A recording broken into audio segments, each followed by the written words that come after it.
A while back, I took one of these Matchbox K-7 transport vehicles and made it into somewhat of a dragster. And for some reason, I got this goofy idea that I wanted to take another one of these and somehow make it into a Ghostbusters vehicle.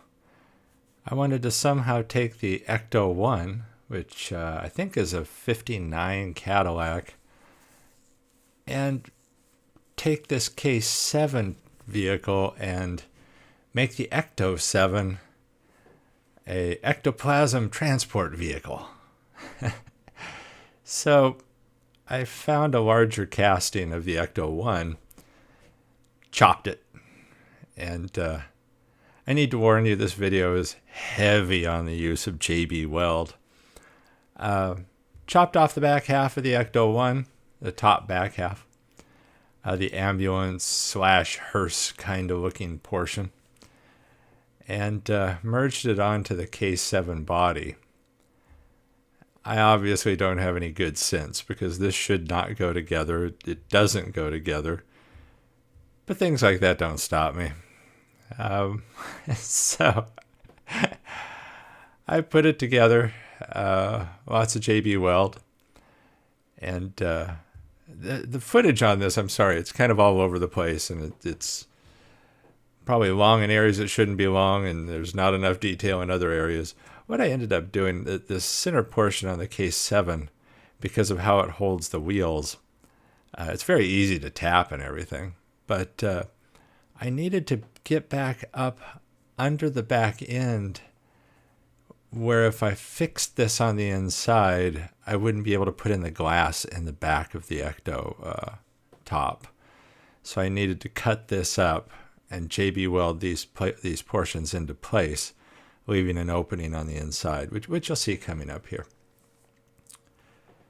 And I filled in the doors on the back of the add-on piece with tin, and covered them with JB Weld, and you'll see some of the progress on that. But here I am putting these getting back to these pieces. I ended up fixing them in there with JB Weld. Yes, more JB Weld. So I permanently fixed those in there. They're the portion that then the base with the wheels screws onto. So in effect, this is giving me a huge opening in the back, allowing easy access back there, allowing me to put in the plastic window, allowing me to cover the doors from the inside with tin. And I covered the side doors and the back door from the top with tin, and then coated that with JB Weld. So we end up with a really heavy vehicle here. And this is kind of one of the portions where I probably went long, but I kind of want you to see how I did this, because I think it can be used to make other modifications to this vehicle as well. So I fixed these into place. I do have, and I don't know if I mentioned it yet, I don't believe so. This is part one of the construction of this vehicle. It's basically a progress report. I get asked about this vehicle more than any build I've ever done, more than any build I have going on. This build is taking a long time. There have been some things that have come up, and some other priorities and just things going on that have interrupted its progress. But this will take us up to where I currently stand on the vehicle. I do have a set of wheels that are much more appropriate than the original Matchbox wheels. I have the decals to go on the body. So I basically have all the pieces now. Here I am basically filling in more body lines and trying to get a little more strength to it by using the JB Weld. It has a lot of strength to that bonding process. So I used it for most of the construction, most of the heavy pieces. Most of the pieces I wanted to make sure stayed together. And then once that's done, I ended up going over it with Bondo and smoothing it out. Where it stands now, there you can see some of the tin I put on the back that I later cover with the JB Weld as well. I've primered it a couple times, sanded it down quite a few times. But here on the turntable in a few seconds, you're going to see where we currently stand. It needs a lot more work. Admittedly, it's still very rough. I do have more puttying to do to it and more sanding. And in fact, as I'm doing the voiceover on this video, I've already spot puttied it in some areas, and I'll be sanding that in the not too distant future. So here you see the most recent coat of primer that I put on it. What's going to happen, the front end is staying the K-7. The back end, I'm going to take the tail lights off the Cadillac and throw those on there. The wheels are much more appropriate to a Cadillac, but it will have the 6 wheels, the 3 axles. And there's some pieces from the Ecto-1 that are going to go on here. And just for fun, I throw those on here in a second. This, again, is far from complete, but the upcoming shot here will give you an idea kind of the direction it's going. It will be painted white. It will have the red paint down the sides coming off the fins there. That will extend all the way to the front. As you can see, it has the Ecto lights, the Ecto roof detail up there. The sides, you can see where I filled in those side doors and the back door. So that's where it stands as of the moment. Hopefully the next time you see this, we'll take it through completion. That will be the next video on this particular project. I'm not certain when that'll be. But I'm having fun with this. I hope you like the direction it's going. Yeah, I know it's an abomination, but it's my abomination. So this is where we ended the first video. It was still pretty rough, but it was taking shape. And so we'll pick up from this point. It needed still a lot of body work, and so there was still a lot of spot putting that needed to be done, sanding, more spot putting, more sanding. There was a lot of sanding on this vehicle. It's a big vehicle. It's not like a little tiny Matchbox or Hot Wheels car. There's a lot of body to work on this thing. So I just kept at it. And I ended up doing this so many times it wasn't funny. It was it was kicking my butt. But I finally got it where I wanted it, and then it was time to pay attention to details. I wanted the tail lights from that original Ecto-1. And so I basically take a lot of the parts off of that vehicle and merge them onto this K-7 body. I'll admit up front, this is an exceptionally long video. I apologize for that. A lot of this, you'll notice I will have sped up sections up to 3 times the normal speed. Because when I went to edit this video, this second video, I had something like, I don't know, an hour and a half of video, an hour and 45 minutes of video, and I didn't film everything. There were huge processes I left out, like painting the car. I didn't cover that. I did use a Rust-Oleum paint to paint it that white. I did go over it with a clear. Here you see, I'm happy with how the paint turned out. It hid a lot of the flaws pretty well. Admittedly, this thing did kick my butt, and there are still some flaws in the body that I at some point I had to draw a line in the sand and say, this thing has to get finished. As many of you know who saw the earlier video, and that video was pretty far into the process of constructing it, I've been working on this thing for months off and on. And it's one of those projects that it's just a little daunting. As you're working on it, you realize you don't realize how close to the finish you are at sometimes, just because you look at it and you can't wrap your head around it. It's just overwhelming. So we'll go through the rest of the vehicle here. It was fun to do. I mean, I'm really happy with the end results. I hope you are too. But it's also one of those things where just because it can be done doesn't mean it should be done. And yeah, I didn't like somehow shove a Miata into the middle of this thing.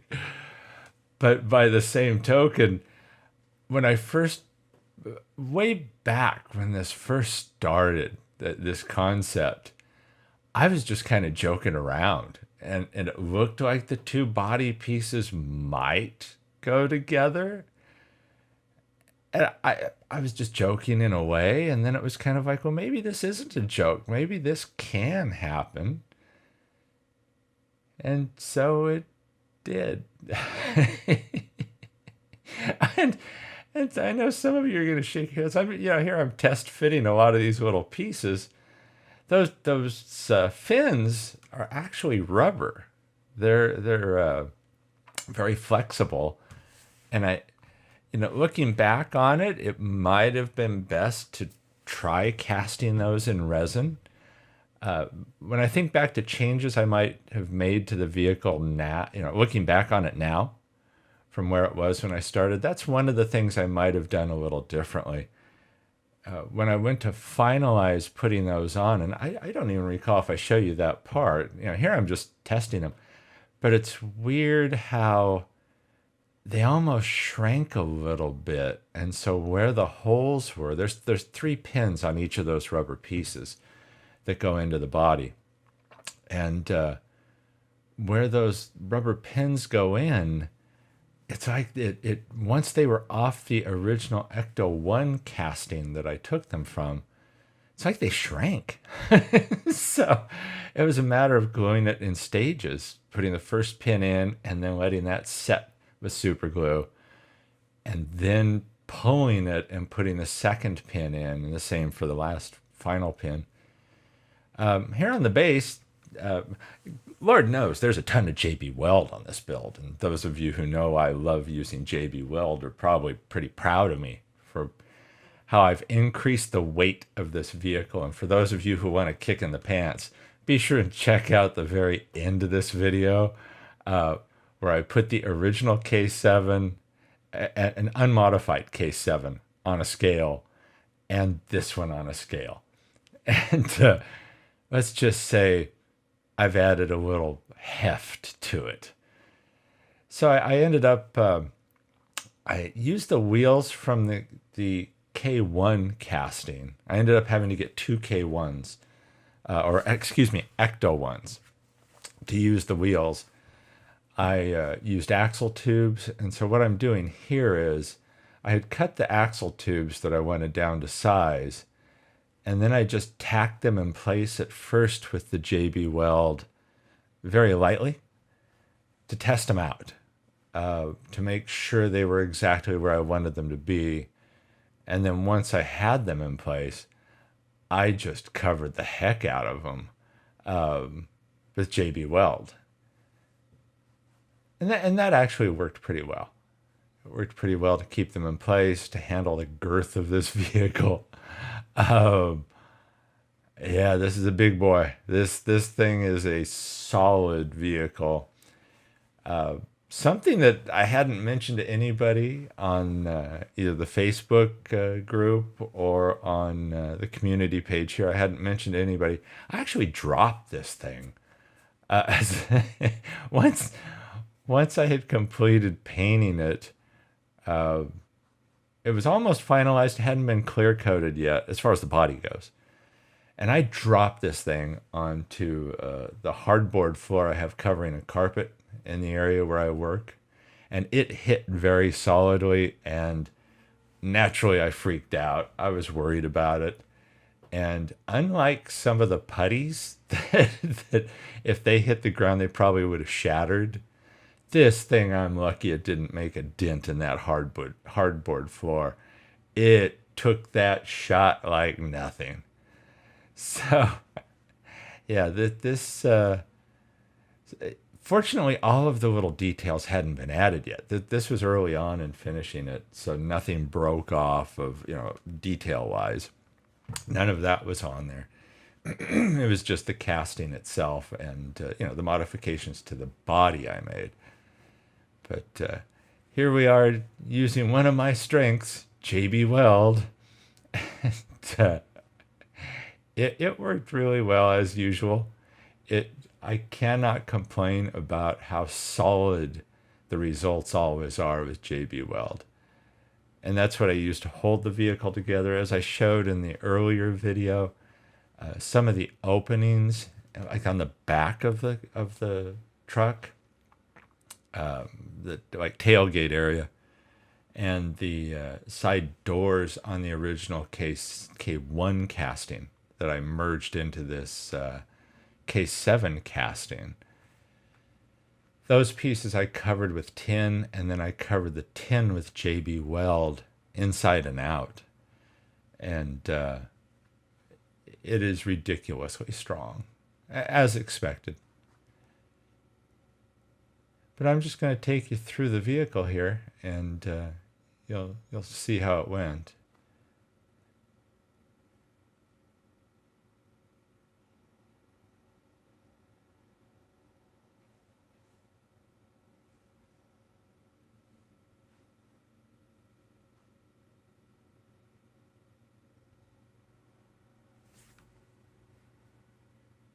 I did paint the base black after I was through. Once everything had set up, naturally I test fitted the wheels again after they were finalized with all of that additional JB Weld.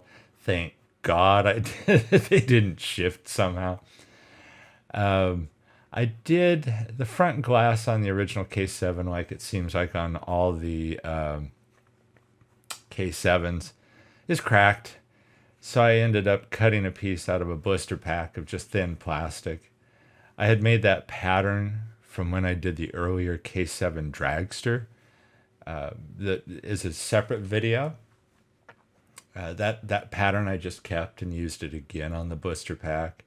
Works really well to make a nice thin light interior windshield for the truck.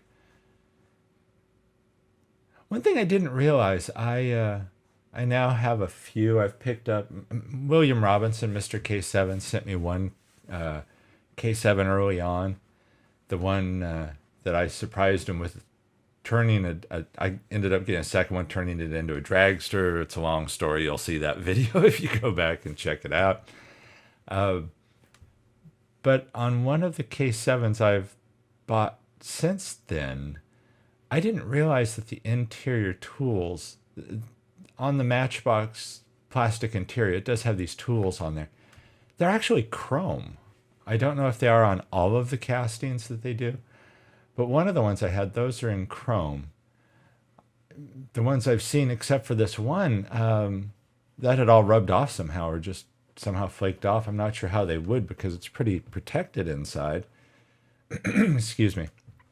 But as on the earlier video I did, this one I went over that detail with the silver Sharpie pen, and then I'm using the toothpick to clean up the excess. That always seems to work pretty well.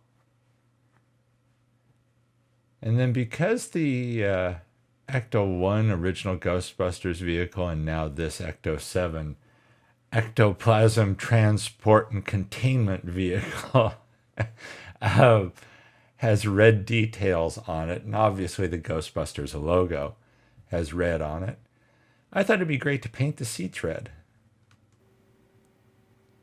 You can tell this is really sped up. I think that this section is at 3 times normal speed. I have a hard enough time painting fine detail as it is, let alone this quickly.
For the decals on the sides and on the back of the Ecto-7, I was able to find the Ghostbusters logo, and they're nail decals. They're fingernail decals.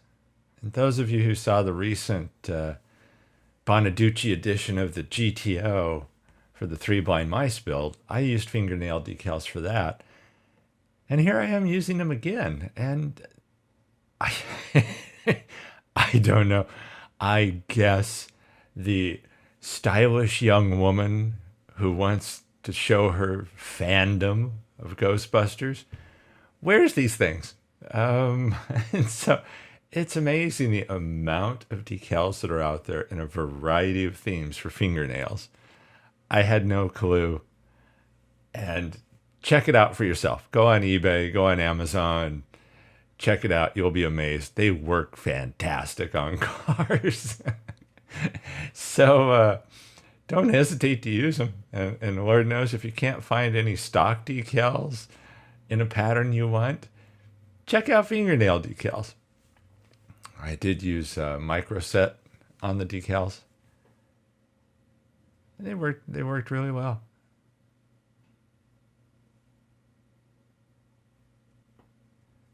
I probably would have tried printing them myself if I hadn't found those. But they were cheap enough. It's like, why reinvent the wheel? As you can see at this point, I have the stripes on the side. The fins are rubber, as I mentioned earlier, and then I hand painted the stripes, taking them up to the doors. Masked it off with Tamiya masking tape and just hand painted those using Citadel paint. The Citadel paint color, I don't have a lot of colors available to me right now, and it wasn't an exact match for the fins. So what I ended up doing was basically going over the fins with that Citadel paint lightly, just hitting some of the highlights, that kind of thing, to make it match a little better. And I think I pulled it off pretty well. The contrast between the two colors, or the difference between the two colors, isn't nearly as great as it appeared at first when I first did the stripes.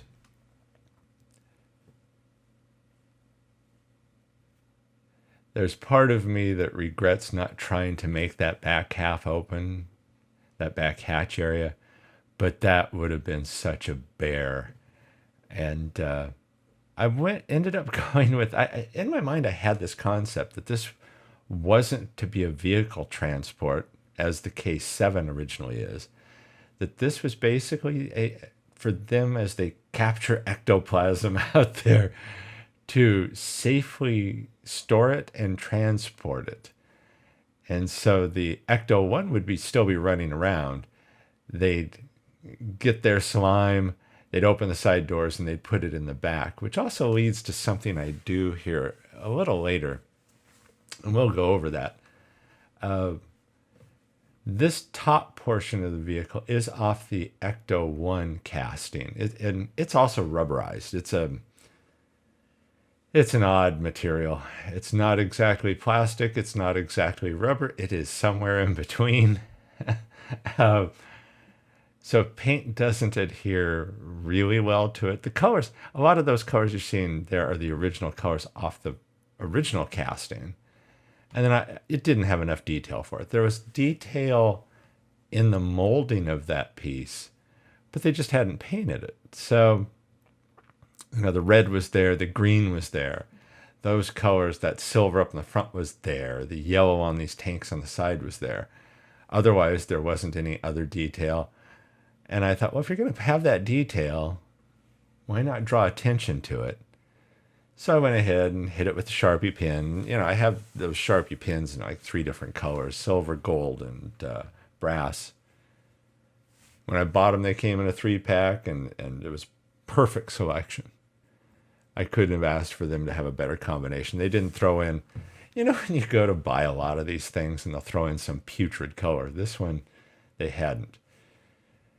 So getting back to that thought of transporting ectoplasm, containing and transporting it, A while back at a thrift store, I picked up a bunch of these little train car pieces. They were ridiculously cheap, and I wasn't sure what I was going to use them for. I originally was thinking something in a Gaslands theme, post-apocalyptic theme. But then I was looking at this and I was like, hey, had to cut it down to make it fit in the back of the K-7. But that's easy enough. This thing's just plastic. So got out the X-Acto saw, cut that sucker up. I took that chunk out up at the top left to get it down to size. And got it the size I wanted. Glued that end cap back on once I had it reasonably flat. My cut wasn't the best cut in the world. And so I just had to sand it down so it would fit a little better. Then I got out the cement, hit that, let it weld those two pieces together. And I was cooking. I had the added piece that I wanted. Oddly enough, you can see this in the back of the finished product. It doesn't stand out like mounting it on the top or mounting it on the back. But it's just another one of those little added touches that makes me smile when I look at this thing. Yep, there's the Sharpie pins again. You see me using the Sharpie pins on this. I ended up shooting it with a rust. I rattle can everything. And so I rattle canned it with this rust colored Krylon paint that I have. So this actually isn't the finished product here. I ended up shooting it with the rust and basically going it over it again, like you're seeing here. I did do this again. You see the green slime. Oh, actually here at this point I had hit it with the rust spray, as I recall. And so I couldn't resist adding some of the slime leaking out of the vehicle. And so there's a Citadel paint color that's kind of a green. It's over there to the right of the screen. It's it's like Wagah flesh. And so Lord only knows what kind of flesh this is. I love the names on the Citadel paints. They're just fantastic. You have to laugh when you grab them because it's like, and someone did explain to me what they were tied to. There is a connection to these colors, but you have to laugh. So I'm really happy with the interior. You know, a lot of the details hidden naturally, but it also helps make the vehicle, and you'll see those seats through the front windshield. The steering wheel was already white on this. The top has a little bit more added detail to it now. And then, naturally, what's next? Yep, gauzy. And it's interesting because this is the back window from the original K1 casting. It's kind of big, as you can see. But it was cloudy. And it was new. This was a new vehicle that I took this from. But it was still cloudy. And putting it in the gauzy cleared that right up, as you'll see in the end results. But I also had a goofy idea. Everybody knows how much I love gauzy because it's a heavy coating. It's a very thick coating. It levels out wonderfully on the windshields. It makes a dramatic improvement in my mind. But then I got this goofy idea. As you may recall, I did cut the original windshield for this, the front windshield. This is the back of the car. The front windshield I cut out of blister pack.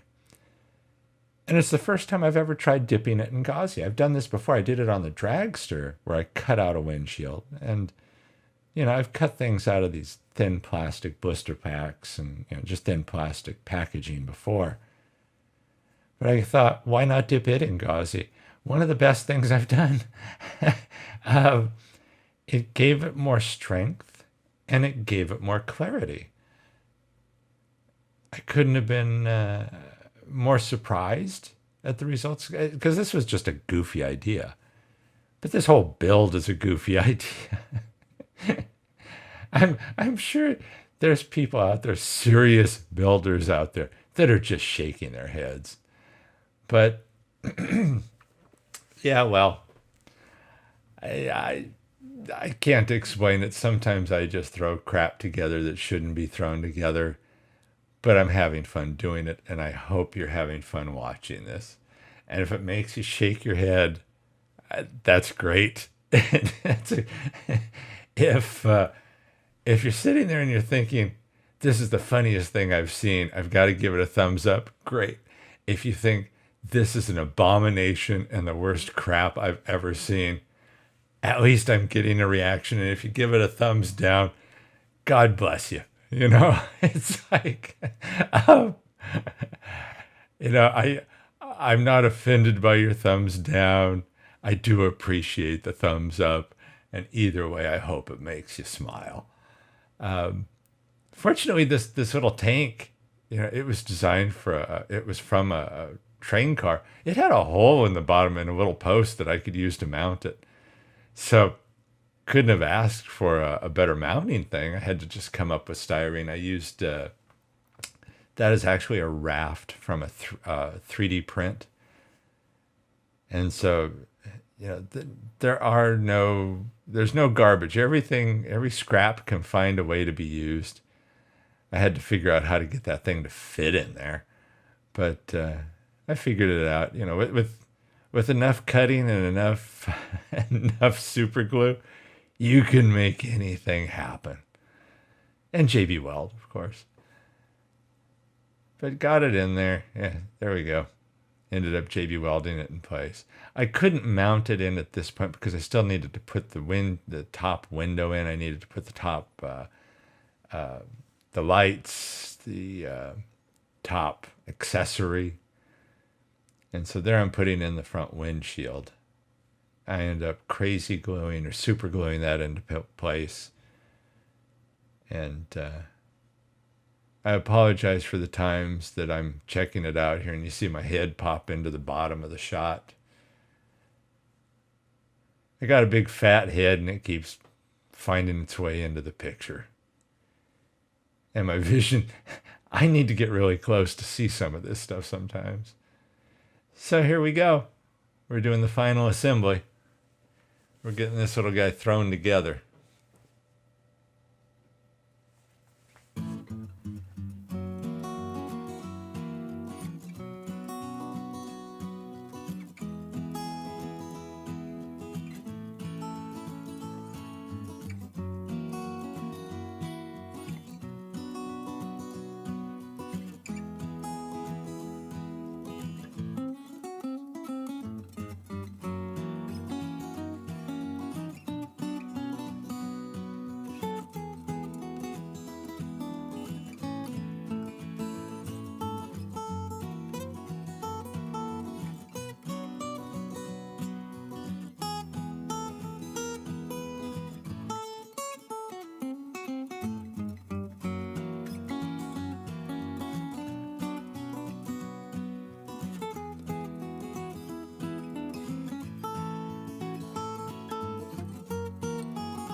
And here's where we started.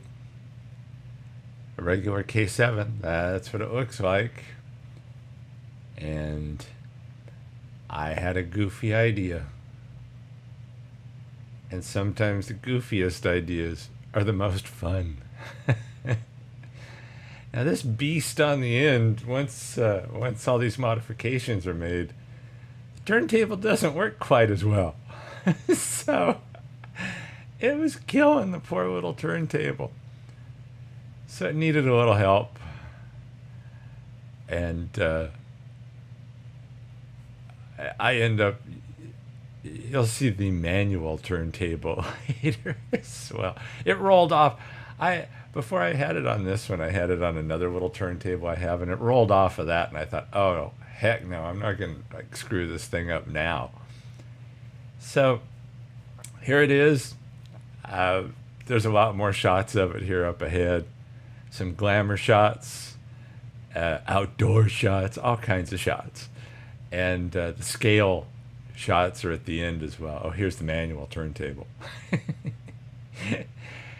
I hope you guys had as much fun with this thing as I did. Hope you enjoy the video. To my subscribers, thank you very much. I hope you were looking forward to this one, and I'm glad I finally got it done. This is heading off to William Mr. K-7 Robinson for his collection. I hope he's happy to add it to the group. It's a huge collection. So, oh, there you can see the tank in the back. And there you can get a better view of the seats. I'm happy with this thing. So hope all of you are too. Thank you very much to my subscribers. If you're not a subscriber, think about it. And maybe sign up. And they won't all be like this. They won't all be this involved. Some will be simple. Some will be crazy. I guarantee you some will be crazy. But thank you all so much. Everybody stay safe out there. Stay happy, healthy. Keep watching. See you in the next one.